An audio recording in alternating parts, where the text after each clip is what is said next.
I guess I'm repeating the same point again and again because it shocks me every single day, but the ruthlessness and the recklessness of the people currently in charge doesn't seem to have any boundaries at all. And I just am struck by the fact that our foreign policy, which most of us ignore, I spent most of my life ignoring foreign policy, does seem to be driving domestic policy, right? So one of the ways that they tried to delegitimize you and threatened actually to criminally charge you was by claiming that you were somehow allied with a foreign government. We just saw indictments this week by the Biden administration meant to cast doubt on criticism of the Biden administration. Oh, it's Russia. Kamala's losing, it's Russia again. I'm worried, I mean, they put a bunch of people I know in prison already, a bunch. I have a friend in prison right now for doing nothing, Steve Bannon. I'm worried that if Kamala Harris wins, lots of people are going to go to prison on the grounds that they are somehow allied with foreign countries. Do you see this happening? It's all, as you said, it's already happening. And we've seen how both Kamala Harris and Joe Biden have no hesitation whatsoever to weaponize our Department of Justice and law enforcement in order to put their political, to punish their political opponents. You know, that press conference that Merrick Garland did announcing those indictments, I wasn't surprised, frankly, to see them waving the Russia, Russia, Russia flag as they are revealing their concern that Kamala Harris might not win this election. But what I thought about was, gosh, this is what the Attorney General and the FBI Director was sitting right next to him. This is what they're focused on. Why aren't they focused on innocent, everyday, law-abiding Americans being put on secret domestic terror watch lists?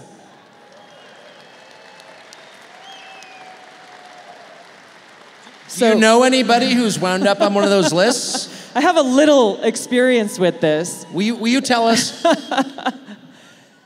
So I travel a lot. I'm on planes more days of the week than I'm probably not on planes. And one day, my husband and I were traveling together, and we got this SSSS on our boarding pass. You know, we have pre-check. Pre-check didn't work, and went through all of this additional screening with pre-check, and thought, okay, the TSA guy said, this is random. Just be patient. It's like, okay, got it. You know, you got to do the thing. And then the next day and the next flight happened again. The next day and the next flight, it happened again. My husband and I split off. He was going one direction. I was going another direction. We both went through it. We were both getting this treatment, and I was honestly getting kind of pissed.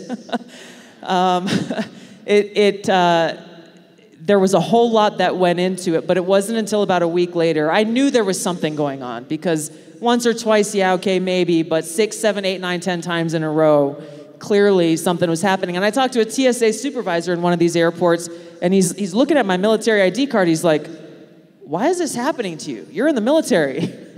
I was like, you're telling me, buddy. And he's like, first of all, this is way above my pay grade.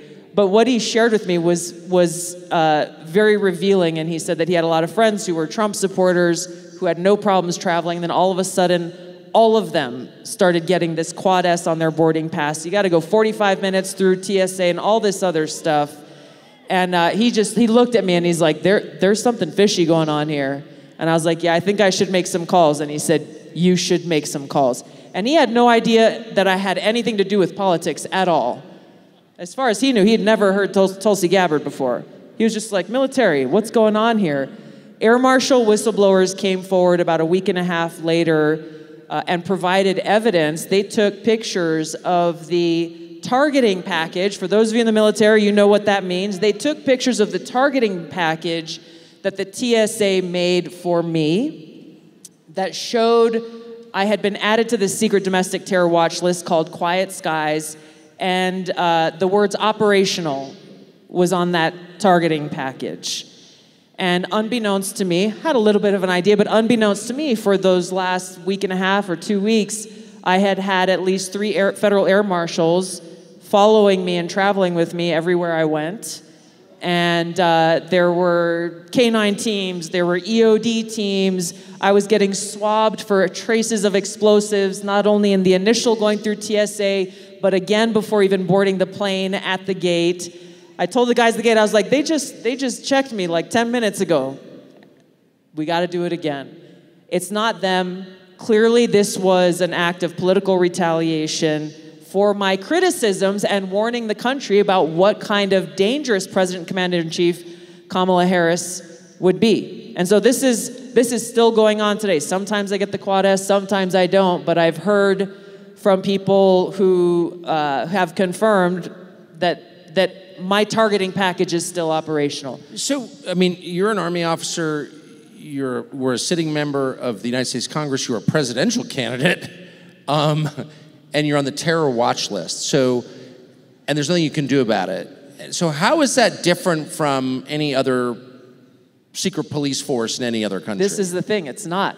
It's not. And if we had an attorney general who cared about our freedom, our civil liberties, about the integrity of a democratic republic where we can speak our mind and express ourselves and criticize our own government, guaranteed by our First Amendment right, perhaps our Attorney General and the FBI would be investigating these acts of abuse of power and political retaliation. Well, yeah, because if you boil it down, what it means is if you criticize Kamala Harris, people with guns follow you around. Yeah. I mean, I'm not the only one. I mean, there's an FBI agent who was a whistleblower because he could not stomach anymore what he was seeing, which was how the FBI was being told to send out heavily armed SWAT teams to go and kick down doors of peaceful pro-life protesters in the middle of the night.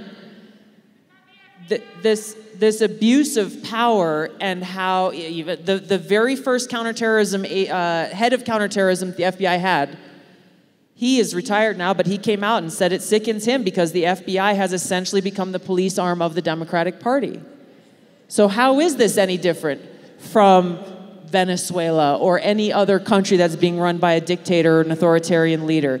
And so the hypocrisy is so rich. Again, going back to the Cheneys, they say that they have to vote for Kamala Harris because Donald Trump is the greatest threat to our democracy. I don't know how they say this with a straight face. I really don't.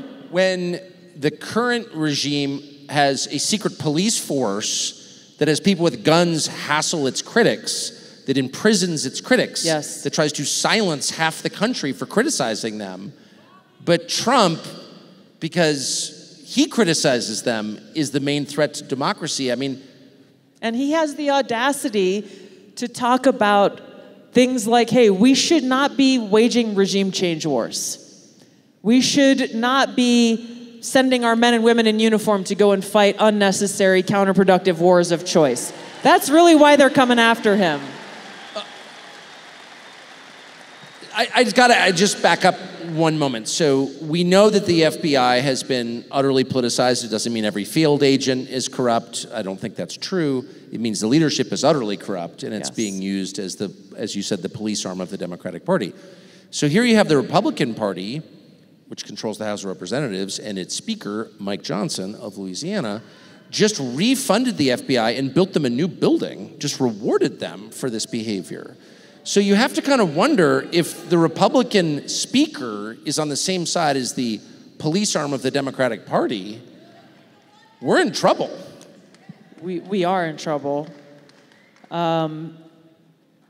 This Quiet Skies terror watch list that I'm on, Congress has never seen who's on the list.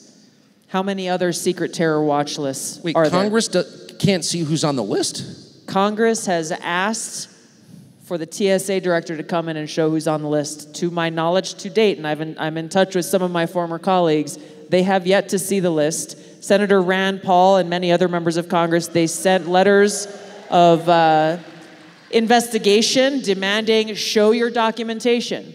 If you put Tulsi Gabbard on a terror watch list, you must have a pretty damn good reason for doing it. Show the evidence to Congress. And the deadline passed they have delivered no evidence. But this goes to what you're talking about. If we don't have leaders with courage who are committed to the Constitution and the interests of the American people first and last, then we end up with what we have in the permanent Washington establishment, with people who are more concerned about not ruffling feathers than actually rooting out the deep rot of corruption that has long existed in our government across Democrat and Republican administrations in Congress. That's what we have the opportunity to fix in this election and to begin to start to get things right. It does seem like, while the rest of us were sleeping, dissent has been reclassified as a crime. And dissent on foreign policy questions has been reclassified as treason.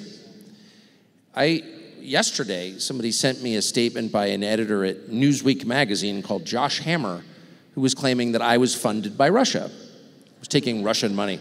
And I laughed. I don't care what Newsweek, to the extent it still exists, I don't even know what it is, right?